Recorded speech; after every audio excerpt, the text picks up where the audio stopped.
प्रिय प्रतिभागियों, नमस्कार। अनुवाद का टॉपिक कल हमने पूरा किया था 7 विभक्तियों में और 6 कारकों के अंतर्गत। आज हम धातु रूप के बारे में अध्ययन कर रहे हैं। धातु रूप का संबंध सीधा सीधा अनुवाद से भी है। दूसरा, धातु रूप से संबंधित एक क्वेश्चन जरूर आता है जिसमें पूछा जाता है कि अमुक शब्द कौन से लकार का कौन सा वचन है। इसके साथ साथ दूसरी तरीके से भी प्रश्न इसको पूछा जाता है। उसमें यह कहा जाता है कि एक लट लकार की क्रिया का एक रूप दे दिया जाता है और उसमें यह पूछा जाता है कि इसको आप लंग लकार में बदलिए। इसलिए प्रश्न पर धातुओं के रूप तो कुछ सरल हैं, जिनके रूप में हमने 3 लकार हम पढ़ भी चुके थे, लट लकार, लोट लकार और लंग लकार। उसमें केवल विधिलिंग और लट लकार हमने नहीं पढ़ा था। तो परस्मैपद पद की जो क्रियाएं होती है वो कुछ सरल रूप में है, जिनको हमने पहले भी कई बार पढ़ा है। आज हम आत्मनेपद की क्रियाओं के बारे में पढ़ रहे हैं। देखिए, आत्मनेपद में 5 लकार आपके सिलेबस में है और 5 लकारों के रूप में आपसे कहीं पर भी कोई भी रूप पूछा जा सकता है। अगर आपको एक भी धातु का रूप अच्छी तरीके से याद है तो आप आत्मनेपद की क्रियाओं के रूप में अपना उत्तर दे सकते हैं। इसी तरह से परस्मैपद की क्रियाओं में भी अगर आपको एक धातु अच्छी तरह से याद है तो हम आसानी से उन चारों ऑप्शन में जो पूछा गया उत्तर है उसको बता सकते हैं। कुछ ही क्रियाएं, कुछ ही धातुएं ऐसी है जिनमें थोड़ा सा कठिनाई होती है, जिनमें हम देख नहीं पाते और उस साधारण नियम से हम उसको निर्णय नहीं कर पाते हैं कि ये कौन से वचन का कौन सा रूप है। तो सबसे पहले हम देखिए कुछ सरल जो क्रियापद है। सबसे पहले मैं आज आत्मनेपद की 5 लकारों से संबंधित क्रियाओं को हम पढ़ रहे हैं। तो देखिए, सबसे पहले मैं एक ये क्रिया है सेव धातु, एक है हम लव धातु, एक हमारी व्रत धातु। तो इसमें देखिए सेव, लव, व्रत, एथ, व्रत, इन धातुओं को देखिए आप, याच भी दोनों में चलती है। इन सभी धातुओं के क्रियापद हम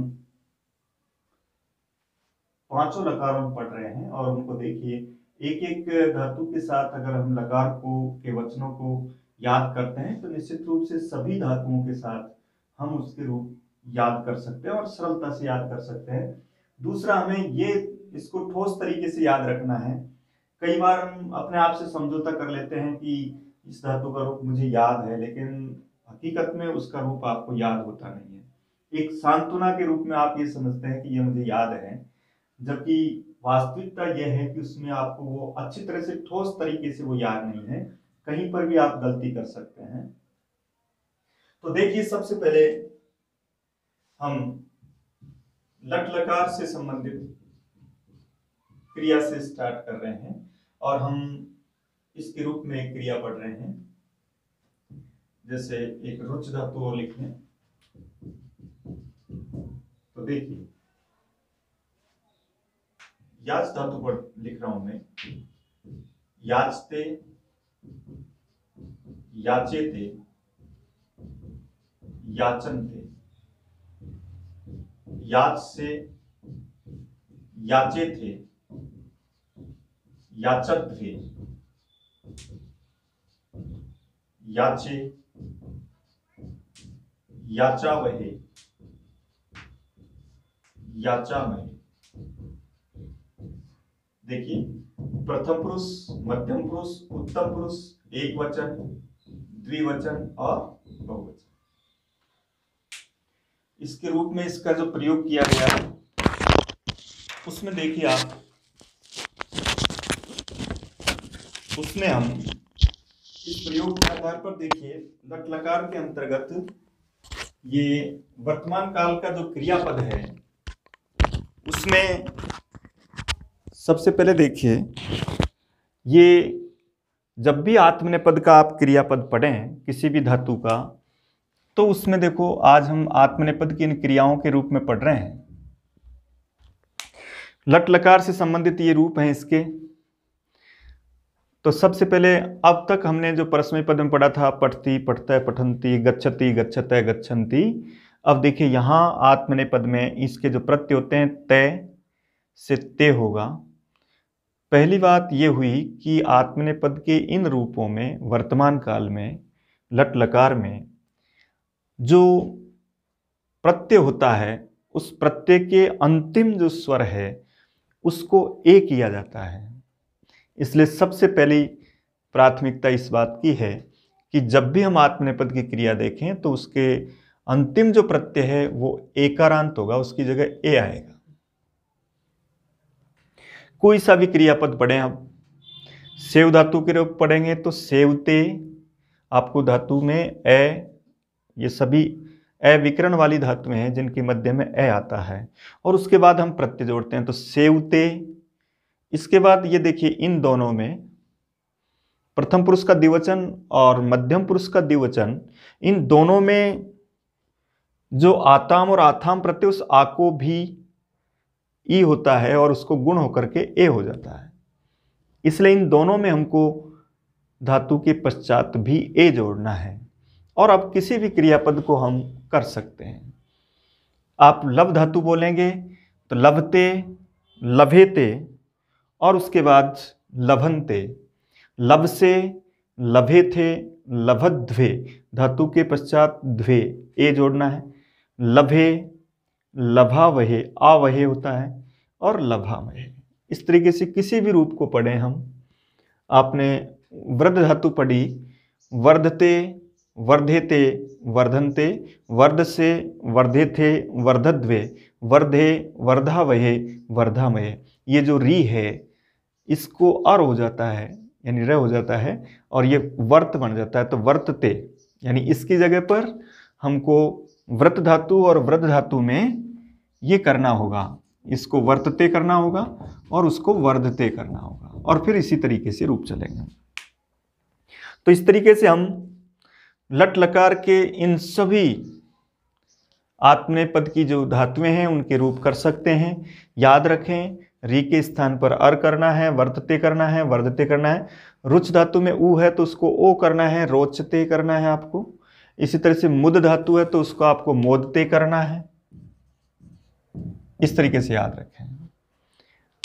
इकारांत कोई धातु है तो उसको आपको ए करना है। इस तरीके से हम ये लट लकार का रूप कर सकते हैं। इसके बाद दूसरा देखिए, अब हम लोट लकार के आत्मनेपद के रूपों के बारे में सीख रहे हैं। कई बार ऐसा होता है कि परस्मयी पद क्रिया के याद रहने पर, आत्मनेपद क्रिया के याद नहीं रहने पर परस्मयी पद के आधार पर हम उन क्रियापदों को भर देते हैं, जो गलत होता है। गंभीरता रखें। आपके धातु रूप बहुत कठिन हो सकते हैं, बहुत सरल है लेकिन कठिन हो सकते हैं।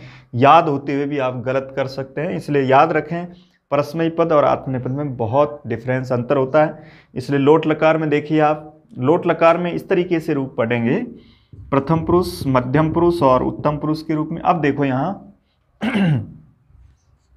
इसको लिखा मैंने याचताम। अब मैं क्रिया चेंज कर देता हूँ, याच की जगह मैं लभ धातु का रूप लिखता हूँ तो ये लभताम, लभेताम, लभनताम। देखिए ध्यान से, सभी क्रियापद ऐसे होंगे, याचताम, याचेताम, याचनताम, सेवताम, सेवेताम, सेवनताम, वर्तताम, वर्तेताम, वर्तनताम। इसके बाद अगला है लभस्व, लभेथाम, लभध्वम, लभई, लभावही, लभामही। देखिए ये आत्मनेपद का लोट लकार आज्ञार्थक, याद रखें, आज्ञार्थक लोट लकार के रूप में बनाने का तरीका भी अगर हम अच्छी तरह से समझ करके याद करेंगे तो भूल भी नहीं पाएंगे इसको, और अच्छी तरह से याद रहेगा। इसमें क्या करना होता है, लोट लकार में अपने आप को कन्फर्म करें, आत्मविश्वास रखें कि किस तरीके से ये राइट है, असमंजस को दूर करें। तो देखो सीधा उत्तर होता है लोट लट लकार से जब लोट लकार आप चेंज करेंगे तो याद रखो इसके अंतर्गत जो ये ए आ रहा है इसकी जगह आम किया जाता है, ए की जगह आम लिखा जाता है।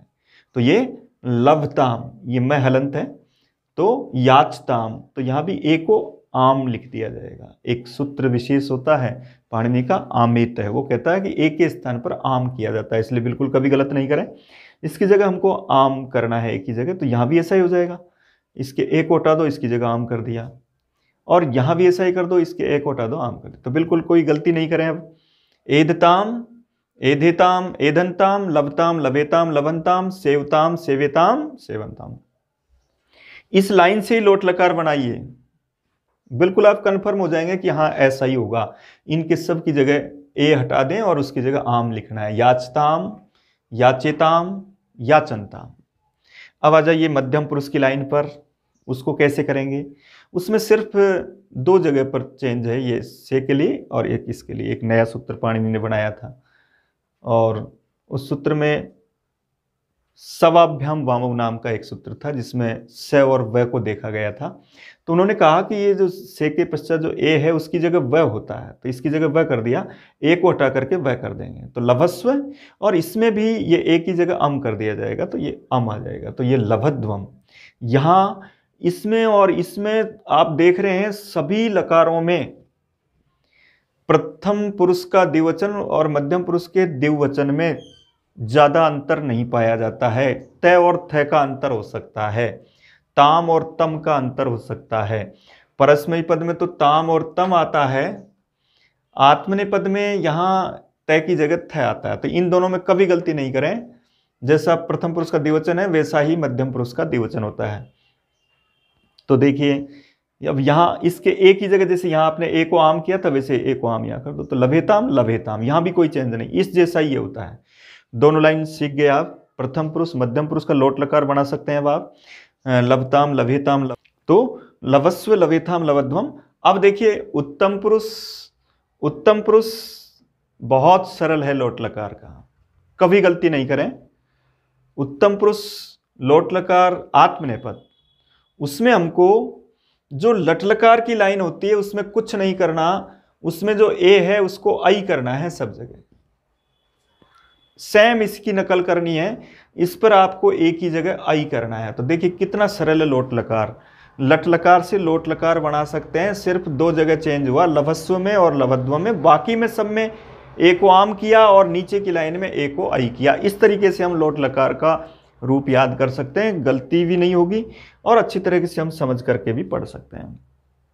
कई बार होता क्या है, किसी गाइड में या किसी पुस्तक में मुद्रण दोष से या किसी अन्य दोष से कहीं न कहीं कोई मिस्टेक हो जाती है, कहीं जैसे कहीं किसी के पीछे विसर्ग लगा दिया जाता है हमें, तो आप इस तरीके से कन्फर्म हो लें कि इस धातु के आत्मनेपद के रूप इन सभी धातुओं में इस तरीके से चलेंगे। अगर इनके अलावा कहीं कोई चेंज है तो आप थोड़ा सा अच्छी तरह से किसी से पूछें और सत्यापन करें कि क्या ये राइट है या नहीं है। इस तरीके से आप अपना उत्तर भरें और क्रियाओं को इस तरीके से याद करें, सरलता से याद कर सकते हैं। अब पूरी जो मैंने यहाँ क्रियाओं के नाम लिखे, यही क्रियाएं ज़्यादातर रीट जैसी परीक्षाओं में इन धातुओं में से ही आत्मनेपद के क्रियापद पूछे जाते हैं अधिकांशतः।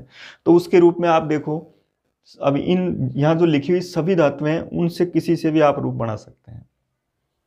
जैसे रुच धातु से बनाया आपने तो बिल्कुल सीधा है, रुच धातु में ऊ है ना, उसको ओ कर दो, व्रत के री को अर कर दो, तो ये होगा रोचताम, रोचेताम, रोचनताम, रोचस्व, रोचेथाम, रोचध्वम, रोचई, रोचा वही, रोचा मई। इस तरीके से आप ये भी करें आप, जैसे ये मैंने आपके सामने ये रूप लिखे, आप आज ये इन सभी धातुओं के रूप लिखेंगे तो निश्चित रूप से याद ही हो जाएगा। ये पूरा का पूरा आत्मनेपद के जो रूप हैं और कठिन भी हैं, तो ये इस तरीके से आप सरल कर सकते हैं इनको। अब देखिए इसके बाद मैं आपको विधिलिंग लकार का रूप समझा रहा हूँ। विधिलिंग लकार भी आपके सिलेबस में है, 5 लकार हैं, लट लोट, विधिलिंग, लंग और लिट। तो विधिलिंग में देखिए अब मैं यहाँ धातु चेंज कर देता हूं, अब मैं सेव धातु बनाता हूं। तो देखिए सेवेत, सेवेयाताम,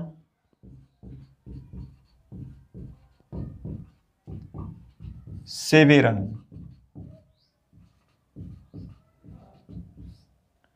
सेवेथा,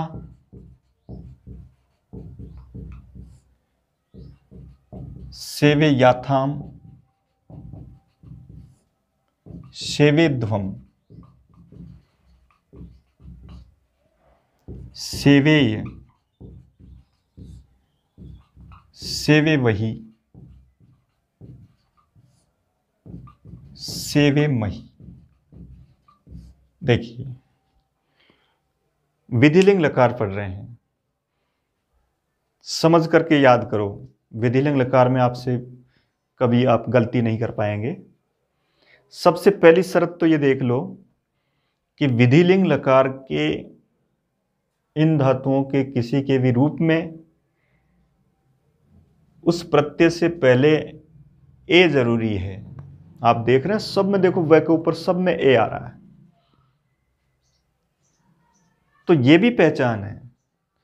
अगर ये लाइन भी याद है हमको तो भी हम ये कह सकते हैं, चार ऑप्शन दिए उसने कहा विधिलिंग लकार का रूप कौन सा है, मान लो व में किसी के ऊपर एक ही मात्रा नहीं, तो अपना उत्तर मिल गया आपको। इसका मतलब वो विधिलिंग लकार का रूप नहीं है। इस तरीके से अच्छी तरह समझ करके याद करें इनको, तब ये याद होंगे। सेवेत का देखिए तय आत्मनेपद में ये प्रत्यय तय हलंत नहीं होता है, याद रखें। आत्मनेपद की क्रियाओं में प्रथम प्रत्यय तय होता है और वो तय हलंत नहीं होता है, इसलिए सेवेत, सेवेत कर दिया। इसके बाद ये दोनों बिल्कुल एक जैसे, एक याद हो जाए चित्र, दूसरा अपने आप राइट होगा, सेवेयाताम, सेवेयाथाम। इसके बाद यहाँ विधिलिंग लकार में ये झ के स्थान पर रन होता है, सेवेरन। यहाँ एक प्रत्यय ये था जोड़ देंगे हम, जैसे यहाँ था उसके रूप में, से के स्थान पर थास की जगह पर इन में से होता है, तो ये थास स विसर्ग। इसके बाद सेवेयाथाम, सेवेध्वम, सेवेय, सेवे वही और सेवे वही। तो इसमें देखो आप, इसमें कोई विसर्ग नहीं। लोट लकार परस्मयी पद में भी कोई विसर्ग नहीं था, वहां पढ़ा था ना हमने, पठतु, पठताम, पठंतु, पठ, पठतम, पठत, पठानी, पठाव, पठा, उसमें भी कहीं विसर्ग नहीं था और इसमें भी कहीं विसर्ग नहीं है। इसमें सिर्फ एक जगह विसर्ग है, सेवे था, इसके रूप में हम प्रयोग करते हैं। अब देखिए इसके बाद यहां ये देखिए व के ऊपर ए है, इस ए के आधार पर हमको कौन सा लकार, विधिलिंग लकार याद रखना है। विधिलिंग लकार का प्रयोग होता है उसे सेवा करनी चाहिए, तो क्या अनुवाद करेंगे, स सेवेत, उसको सेवा करनी चाहिए। इस तरह से चाहिए अर्थ में हम विधिलिंग लकार का प्रयोग करते हैं। जैसे पठेत, उसे पढ़ना चाहिए, स पठेत, या वह पढ़ सकता है, स पठेत। संभावना अर्थ विधिलिंग, विधि, निमंत्रण, आमंत्रण, 6 अर्थों में प्रयोग की जाती है, तो उसके रूप में इस तरीके से हम विधिलिंग लकार का प्रयोग कर सकते हैं। विधिलिंग के बाद अब आते हैं हम लंग लकार पर। लंग लकार के रूप में देखिए, लंग लकार भूतकाल है और भूतकाल में धातु से पहले अट का आगम होता है। अगर व्यंजन से स्टार्ट है वो धातु तो ए का आगम होता है, और स्वर से स्टार्ट है तो उसको आठ का आगम होता है, यानी आ का आगम करते हैं। तो इसमें देखिए आप, जैसे लव धातु की तरह हम रूप पढ़ रहे हैं इसमें, तो ए लभत, ए लभेताम,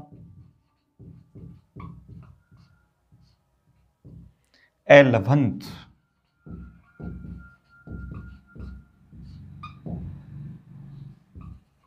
ए लभथा,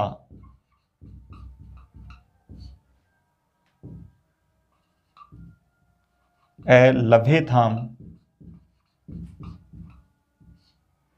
ए लभध्वम,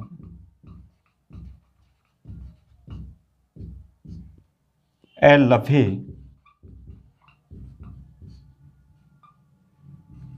ए लभावही और ए लभामही।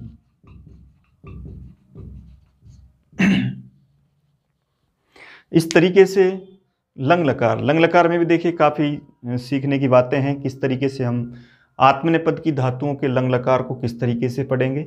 तो उसमें देखिए आत्मनेपद की लंग लकार की जो धातु है उसमें सबसे पहले ए का आगम होगा, अट का आगम होता है। उसके बाद धातु के पश्चात विकरण आता है ए, और उसके बाद प्रत्यय जोड़ते हैं हम तय। तो ए लभत, ये और ये एक जैसे हैं, तय यहाँ भी बिना हलंत है और यहाँ भी बिना हलंत है, तो ए लभत। इसके बाद ए लभेताम, बिल्कुल इसकी तरह ए लभेताम, ए जोड़ दिया, यहाँ ए लभेताम ए जोड़ दिया। उसके बाद अब यहाँ ए लभंत झ है, उसको अंत किया तो ए लभंत हुआ। इसके बाद ए लभथा, बिल्कुल ये ऐसा कैसा, इसमें ए होता है, इसमें अट का आगम होता है, ए लभथा, ए लभेताम, ए लभध्वम। इसके बाद है अब जो लास्ट के हैं ए लभे, ये बिल्कुल इस जैसा, केवल अट का आगम करना है। और फिर यहाँ जो एक किया हमने वो ए नहीं करेंगे, उनमें ए लभा वही और ए लभा। इस तरीके से हम लंग लकार में इन सभी क्रियापद को कर सकते हैं। जैसे सेव धातु बोले ए सेवत, ए सेवेताम, ए सेवंत, ए सेवथा, ए सेवेथाम, ए सेवध्वम, ए सेवे, ए सेवा वही और ए सेवामही। इस तरीके से ए वर्तत, ए वर्तेताम, ए वर्तंत, ए वर्तथा, ए वर्तेथाम, ए वर्तध्वम, ए वर्ते, ए वर्तावही, ए वर्तामही। इसी तरह रुच धातु से ए रोचत, ए रोचेताम, ए रोचंत, ए रोचथा, ए रोचेथाम, ए रोचध्वम, ए रोचे, ए रोचावही और ए रोचामही। इस तरीके से हम लंग लकार के रूप इस एक क्रियापद के साथ पूरी 8 क्रियाओं को लिखें। 2-3 बार 2-3 दिन आप इस तरह का अभ्यास करेंगे तो ये आत्मनेपद की रूप आपको याद हो जाएंगे।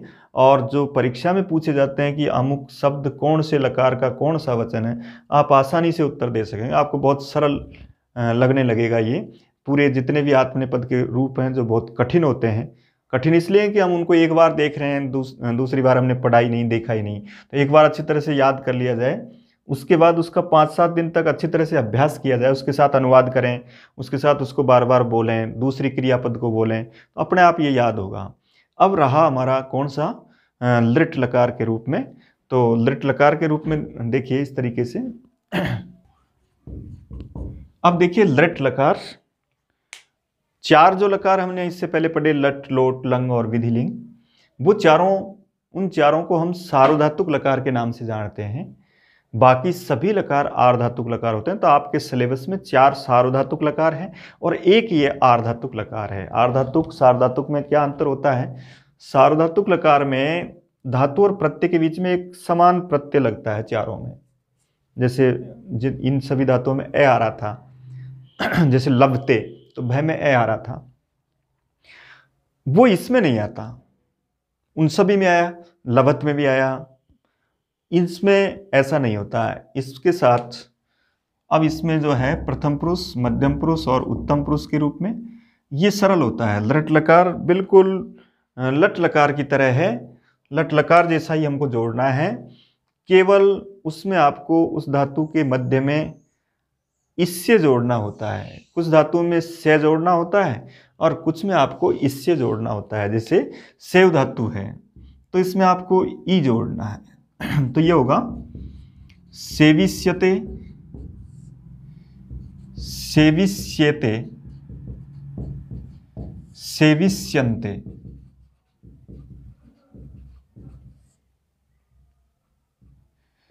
सेविष्यसे,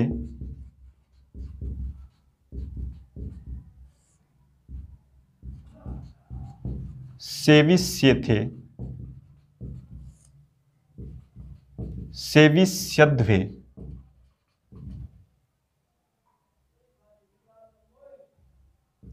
सेविष्ये,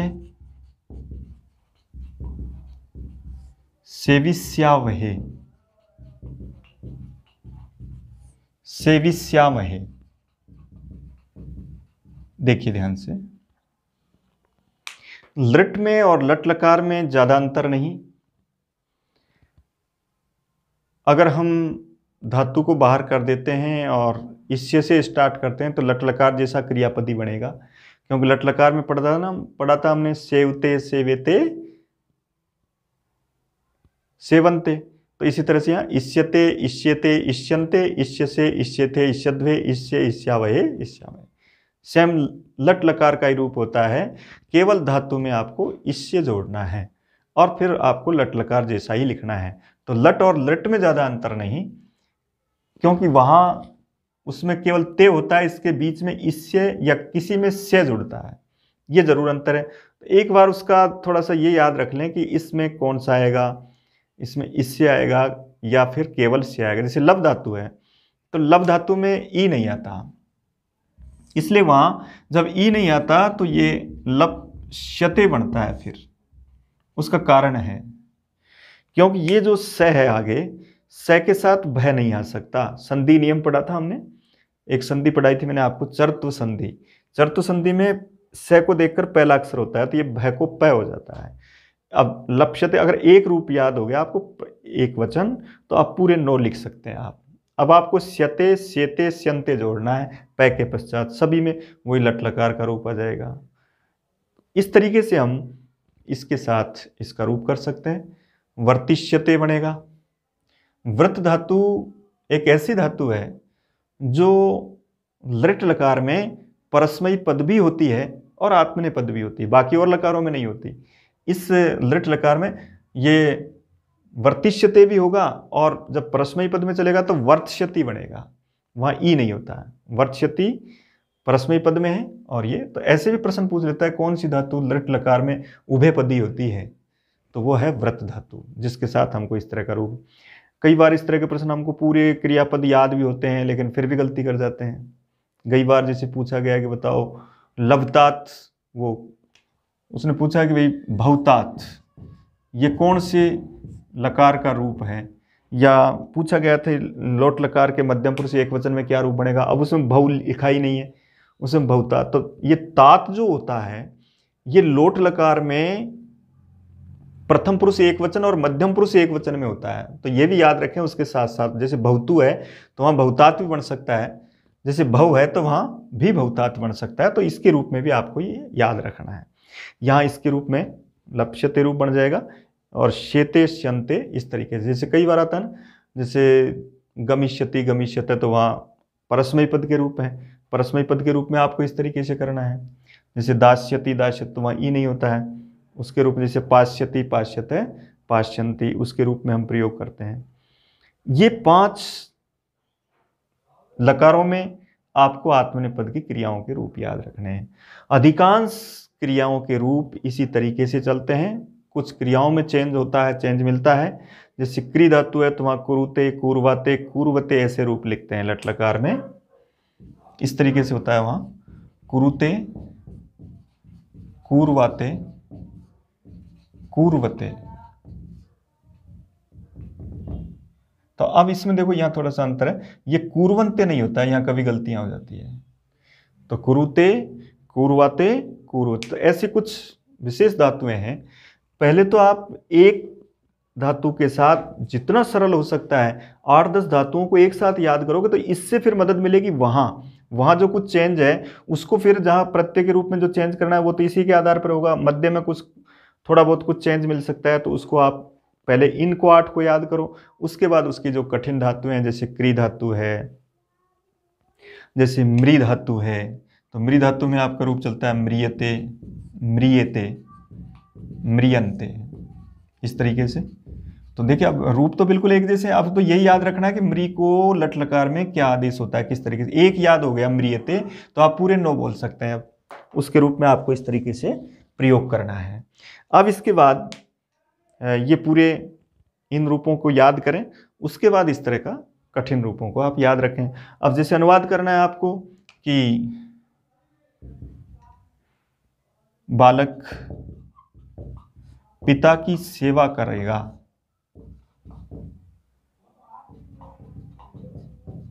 इस तरह का एक वाक्य है, अनुवाद करना है आपको। अब देखिए जैसे मैंने आपको अनुवाद करना बताया था उसी तरीके से यहाँ करें। कौन करेगा सेवा? बालक, तो ये करता है, प्रथम पुरुष एक वचन विभक्ति के रूप में बालक है। इसके बाद इसके तुरंत बाद क्रिया लिखें, तो सेवा करेगा इसके लिए डायरेक्ट क्रिया रूप लिखें, सेविष्यते, लट लकार में यही बनेगा गागे की ग्रुप में, तो सेविष्यते। अब डायरेक्ट क्रिया आ गई। अब यहाँ कल परसों मैंने एक वाक्य इस तरह का अनुवाद करवाया था आपको, वह देश की रक्षा करेगा, और उसी तरह का ये वाक्य है। तो अब यहाँ भी बता सकते हैं आप, यहाँ षष्ठी नहीं आएगी, यहाँ आएगी पितरम। ये कर्म है, क्योंकि क्रिया के साथ कारक ही आ सकता है, षष्ठी नहीं आएगी, इसलिए वहां पितरम करें। तो बालकः पितरम सेविष्यते। हम क्या कर जाते हैं, की चिन्ह को देख करके षष्ठी कर, षष्ठी तब होगी जब हम करेंगे बालकः पितु सेवाम करिष्यति, करिष्यति से क्रिया बनाएंगे, तब सेवा शब्द लिखेंगे, तब वहां षष्ठी हो सकती है। लेकिन अगर डायरेक्ट ही क्रिया से बना रहे हैं, तो अब ये तो पेपर निर्माता पर निर्भर करेगा कि वो ऑप्शन में आपको सेविष्यति देता है, सेवाम करिष्यति देता है। सेवाम करिष्यति देता है तब तो षष्ठी आ जाएगी, लेकिन अगर सेविष्यति देता है तब वो रक्षति की तरह ही आप द्वितीया करें इसमें। ये इसका कर्म कारक है, किसकी सेवा करेगा, यानी सेवा किसकी की जा रही है, वो आपका कर्म कारक है, उसके रूप में हम उसका प्रयोग कर सकते हैं। तो ये पूरे आत्मनेपद की सभी क्रियापदों का रूप याद रखें, और इस तरीके से इनको याद करके फिर मुख्य कठिन धातुओं को हम स्मरण करेंगे। इसके बाद देखिए, परस्मैपद धातुओं में मैंने आपको पहले 3 लकारों के रूप पढ़ाए थे, लट लकार, लोट लकार और लंग लकार।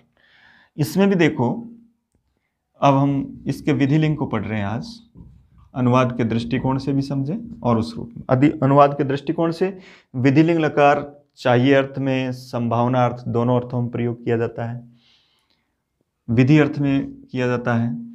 तो विधिलिंग में देखो आप, जैसे क्रियापद है हमारा, भू धातु है मान लो, तो भवेत, भवेताम, भवेयु। इसके बाद है भवे, भवेतम, भवेत, भवेयम,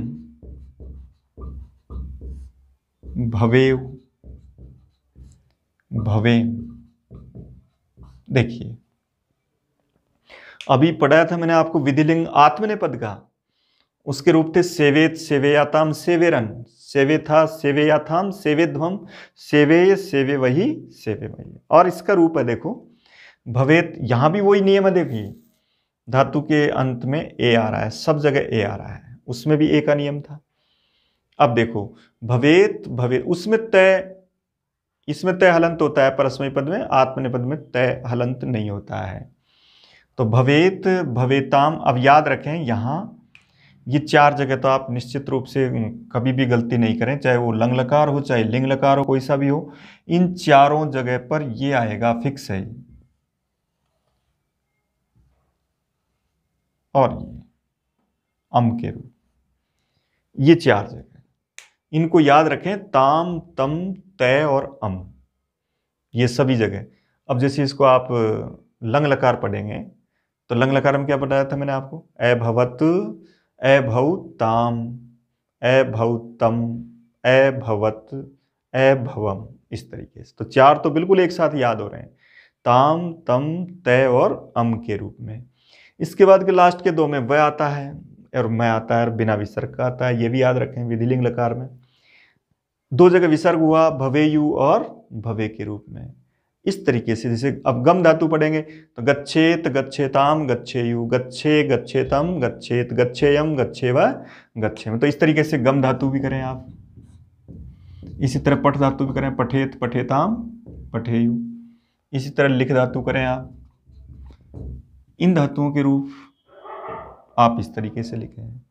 एक था इसका लृट भी नहीं पढ़ाया था मैंने आपको।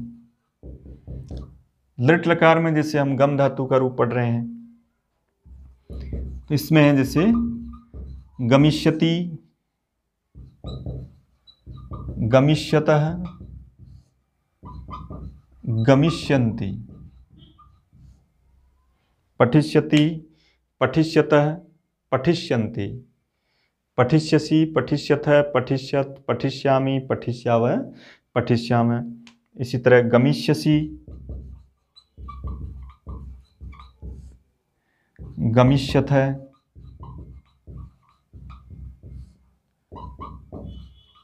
गमिष्यत, गमिष्यामि,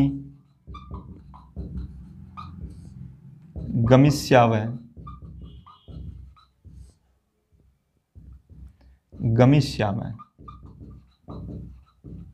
देखिए ध्यान से, 4 जगह विसर्ग है, बिल्कुल सेम लट लकार का रूप। इसमें सिर्फ इश्य जोड़ा जाता है। पठिष्यति करते हैं ना, वहां होता है पठती, श अलग जोड़ा, इश्य अलग जोड़ा। पठिष्यति, पठिष्यतः, पठिष्यन्ति। वहां गम धातु को गच्छ आदेश चारों लकारों में होता है, सार्व धातुक में। आर धातुक में गम ही रहता है, इसलिए यहाँ इसके रूप में याद रखें। ये याद रखें, ये व और मैं के पश्चात जो विसर्ग आता है वो सिर्फ लट लकार में और लृट लकार में ही आएगा। लोट में भी नहीं आएगा, विधिलिंग में भी नहीं आएगा और लंग में भी। 5 ही लकार आपके, तो 3 लकारों में इन 2 के पश्चात विसर्ग नहीं आता है, केवल 2 में ही आता है, लट में और लृट में। ऐसा निश्चित कर लें आप, तब गलती नहीं होगी। तब तीनों के साथ एक साथ याद रखो कि इनमें कभी विसर्ग नहीं लगाना है। और इस तरीके से हम किसी भी, तो इसमें इसके साथ भी अब आप गम, पठ, लिख, धाव, हस आदि 5-6 क्रियाओं के रूप अभ्यास के रूप में लिखेंगे और बार बार पढ़ेंगे। 4-5 दिन इसके लिए एक अलग से आप आधा घंटे का टाइम देंगे। निश्चित रूप से धातु रूप का क्वेश्चन आपका गलत हो ही नहीं सकता। उसके बाद जो कठिन कुछ क्रिया हैं उनको अलग से देख लें आप, उसमें भी नियम तो यही रहेगा। इसके आधार पर हम पहचान सकेंगे कि ये किसका रूप हो सकता है। इस तरीके से हम धातु रूप को तैयार कर सकते हैं। कुछ ऐसे लट लकार के रूप हैं, उसमें आप अस धातु को अच्छी तरह से पढ़ लें, ठीक है ना। अस्ति, स्त, संति, उस दिन भी मैंने आपको लिखाया था। इसी तरह जैसे एक हन धातु है, हंति, हतः, घनंती। एक जैसे दा धातु है, एक जैसे क्री धातु है। ये बाद में याद करें, पहले इस सरल धातुओं का से अभ्यास करें और उसके बाद इनमें से एक एक धातु को ले लें आप, ठीक है। जैसे ची धातु है, इनसे फिर आप याद रखें तो ये धातुएं भी आपको याद हो जाएगी और फिर आप धातु रूप में अपना उत्तर सही कर सकेंगे। आज आपने ये धातु रूप पढ़ा है, इसके साथ आप अभ्यास करेंगे और कल फिर हम एक नए टॉपिक के साथ आपके समक्ष होंगे।